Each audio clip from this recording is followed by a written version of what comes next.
बच्चों स्वागत है हमारे YouTube चैनल में। जैसा कि आप पिछले लेक्चर्स में 2 से 3 से 4 से और 2 की पावर n और 3 की पावर n से विभाजिता के नियम पढ़ चुके हैं। आज के इस लेक्चर में आप 5 से 10 से 7 से 11 से और 12 से विभाजिता के नियम सीखेंगे। तो चलिए शुरू करते हैं। सबसे पहले आपका कौन सा है? 5 से विभाजिता। 5 से विभाजिता क्या होती है एक बार समझो जरा। आप 5 से विभाजिता को छोड़ो, 5 का टेबल आपको आता है क्या क्या होता है? 5 1 5, 5 2 10, 5 3 15, 5 4 20, 5 5 25। ऐसे ही आप पढ़ते चले जाओ तो 10। आप जब 5 का टेबल पढ़ते हैं तो लास्ट में आपको लास्ट डिजिट हमेशा क्या मिलती है आपको? ध्यान से देखिए, लिखा हुआ है ना 5 10 15 20 25 30 35 40 45 इवन 50 55 जो भी है, इन सब का जो लास्ट डिजिट होता है वो क्या होता है? या तो 0 होता है या फिर 5 होता है।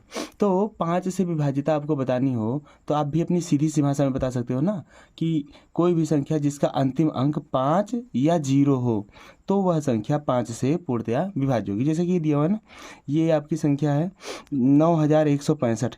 इसका आखिरी अंक कितना है? 5 है। ये संख्या 5 से विभाज्य होगी। ये दिया है आपका 3,16,495।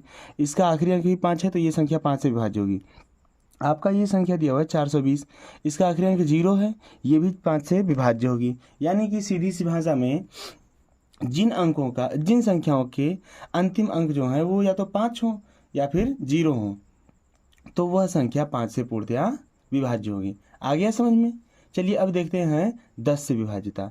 तो बच्चों 10 से विभाजिता क्या है? 10 से विभाजिता का नियम क्या कहता है?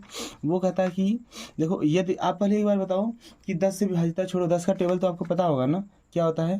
10 1 जा 10, 10 2 जा 20, 10 3 जा 30, 10 4 जा 40, 10 5 जा 50, 10 6 जा 60, 10 7 जा 70, 10 8 जा 80, 10 9 जा 90। मतलब जो भी है 10 से मतलब 10 का मल्टीपल जो भी आता है उसका लास्ट डिजिट क्या होता है?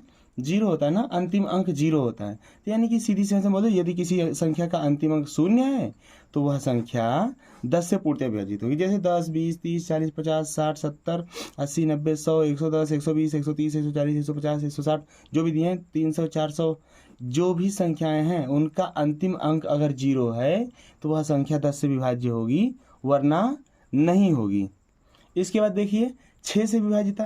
तो बच्चों आपने पढ़ा 2 से विभाजिता पढ़ लिए, 3 से विभाजिता पढ़ लिए, तो आज हम पढ़ेंगे 6 से विभाजिता। तो देखो 6 से विभाजिता क्या होती है? अगर कोई संख्या, देखिए आप अगर 6 का फैक्टराइज 6 को फैक्टराइज कीजिए तो क्या आपको, तो इसका गुणनखंड कीजिए तो 2 2 3 6 और 3 से कहेंगे तो 1, यानी कि जो आपका 6 आएगा ये कितना होगा? 2 और गुणे 3 होगा ना। तो यानी कि सीधी सी भाषा में अगर कोई संख्या 2 और 3 दोनों से विभाज्य हो तो वह संख्या 6 से भी विभाज्य होगी। या फिर आप अपनी भाषा में बोलो, देखो जानते ही हो कि जो संख्या 2 से विभाज्य होती है उसको सम संख्या बोलते हैं ना। तो यदि कोई संख्या 3 से विभाज्य हो तो वह संख्या 6 से भी पूर्णतया विभाज्य होगी। जैसे कि आपको ये दिया गया है, ये संख्या देखिए सम है ना। अगर संख्या सम नहीं है, विषम है, तो वो सीधी सी बात है कि वो 6 से विभाज्य नहीं होगी। तो 6 से विभाज्यता के लिए सबसे पहला काम क्या करना है कि वो संख्या सम हो। अब अगर वो सम है तो उसके अंकों का योग जो है वो कितना होना चाहिए? वो जो अंकों का योग है वो 3 से विभाज्य होना चाहिए, तभी तो संख्या 3 से विभाज्य होगी। और सम संख्या अगर 3 से विभाज्य हो तो वह संख्या मतलब कि 6 से विभाज्य होगी। जैसे इसको देखिए, इसके अंकों का योग कितना आएगा? 3 1 4 4 6 10 10 5 15 15 6 21 21 आया ना। और अंतिम अंक क्या है? 6 है, तो ये सम संख्या है, यानी ये 2 से विभाज्य होगी। 2 से विभाज्य और 21 है, इसको जरा चेक कीजिए, 3 से विभाज्य है। हाँ, तो ये 3 से है तो ये संख्या 3 से विभाज्य है। यानी कि ये 2 से विभाज्य है, 3 से विभाज्य है, तो ये संख्या 6 से विभाज्य होगी। बच्चों चेक करके कमेंट में बताइए कि क्या ये दोनों संख्याएं 6 से विभाज्य हैं या नहीं। इसका देखिए, इसी कड़ी में आपका जो अगली संख्या आने वाली या फिर अगला विभाजिता का नियम वो क्या आएगा? वो है 12 से विभाजिता का नियम। 12 से विभाजिता का नियम क्या होता है? इसी तरह से जैसे 6 का है वैसे ही 12 का है। इसमें क्या करना है? आपको एक अभाज्य संख्या कम से कम मिल जाए, बाकी उसी से जो बच जाता है उससे विभाजिता चेक कर लो और अगली संख्या जो है चेक कर लो। तो जैसे 12 है, ये कितना आएगा? 3 और फिर गुणे 4, ये कितना होगा?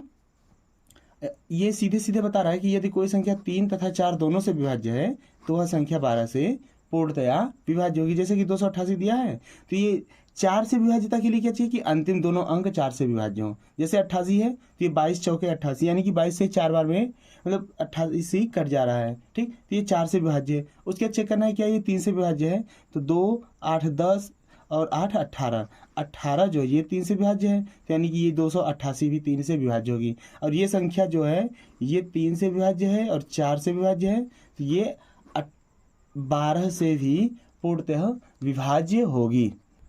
इसके बाद चलिए बच्चों हम सीखेंगे 7 से विभाज्यता का नियम। ये सभी के लिए, ये मतलब सबके लिए ये आसान नहीं है। ये सभी लोगों, ये सब काफ़ी लोग इसको टफ मानते हैं कि ये बहुत टफ है, लेकिन आपको मैं समझाने वाला हूँ सबसे ही आसान तरीके से एकदम, जो कि आपको शायद लग रहा होगा कि हाँ ये बहुत कठिन है, तो ये बिल्कुल कठिन है। आप इसको बोलोगे हम नाहक परेशान हो रहे थे। जैसे क्या स्टेटमेंट एक बार पढ़ लीजिए, क्या है, यदि किसी संख्या के अंतिम अंक को दोगुना करके शेष बची संख्या में से घटाने पर जो अंतर आता है वो 7 से विभाज्य हो, तो वह संख्या जो होगी ना वो भी पूर्णतः 7 से, जैसे कि आपको दिया गया है। मान लो पहले इसको देखो, छोटा सा कितना है 231 है ना, 231 का अंतिम अंक कितना है 1 है, तो आप क्या करो 1 को 2 से गुणा करो, कितना आएगा 2 आएगा ना, ये उसका दोगुना हो गया।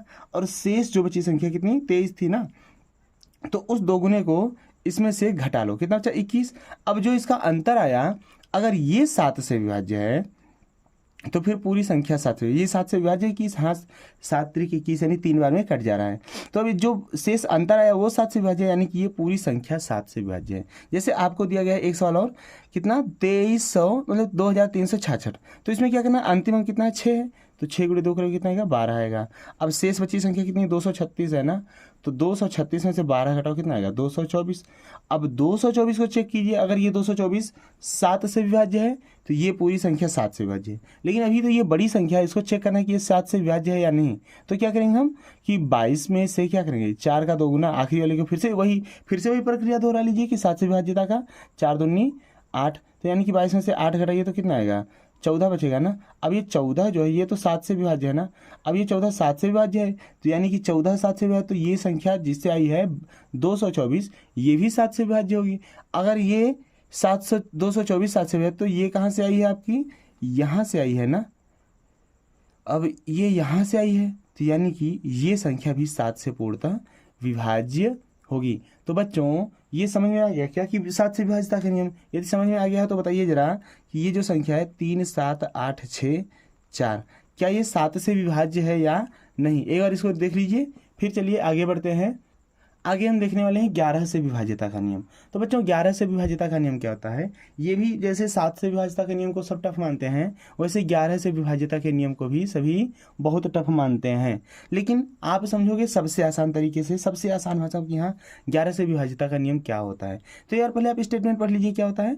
यदि किसी संख्या के सम स्थानों के अंकों का योग तथा विषम स्थान के अंकों का योग का जो अंतर आता है वो 0 हो या फिर 11 या 11 का गुणा, यानी कि 0 आ जाए या फिर 11 से कट जाए, तो वह संख्या 11 से पूर्णतया विभाज्य होगी। जैसे मान लो आपको एक संख्या दी गई है ना, ये छोटी सी संख्या कितनी है 374, इसको चेक करना है कि ये 11 से विभाज्य है कि नहीं। तो हम क्या करेंगे, इसके सम स्थानों के, सम अंकों को नहीं, सम स्थान के अंकों को और विषम स्थान के अंकों को। तो देखिए इसमें विषम स्थान के अंक कौन से हैं, पीछे से एक पहले स्थान पर है, तीसरे स्थान पर। सीधी सी भाषा में क्या करना है, एक एक छोड़ के जोड़ लो और फिर जो बच जाए उनको जोड़ लो, और दोनों के योग को फिर से उनका अंतर निकाल लो, योग जो योग है उनका अंतर निकाल लो।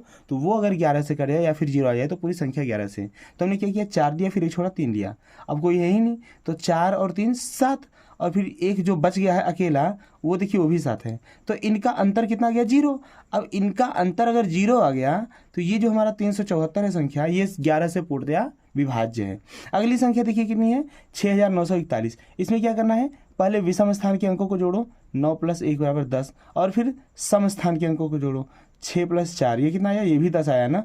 अब 10 - 10 इन दोनों का अंतर निकालो तो कितना आएगा 0 आएगा ना। अब इनके सम स्थान के अंकों का योग और विषम स्थान के अंकों के योग का जो अंतर आया वो 0 आया, यानी कि ये भी संख्या जो है ये 11 से पूर्णतः विभाज्य है। अगली संख्या कितनी दी हुई है देखिए जरा, 8,12,69,782।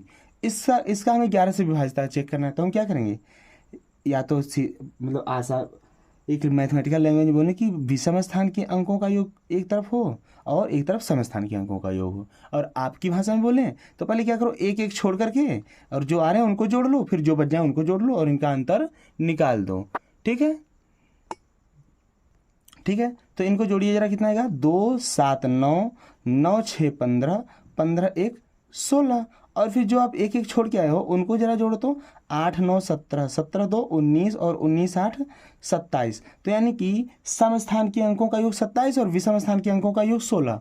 अब जरा आप इनका अंतर ज्ञात कीजिए, कितना आएगा? 27 - 16 बराबर 11 आया ना। अब इनका अंतर 11 है, सम स्थान के अंकों का और विषम स्थान के अंकों का योग 11 है, तो यानी कि ये 11 से कट जाएगा ना, ये 11 का गुणज है, तो ये भी संख्या 11 से पूर्णतया विभाज्य होगी।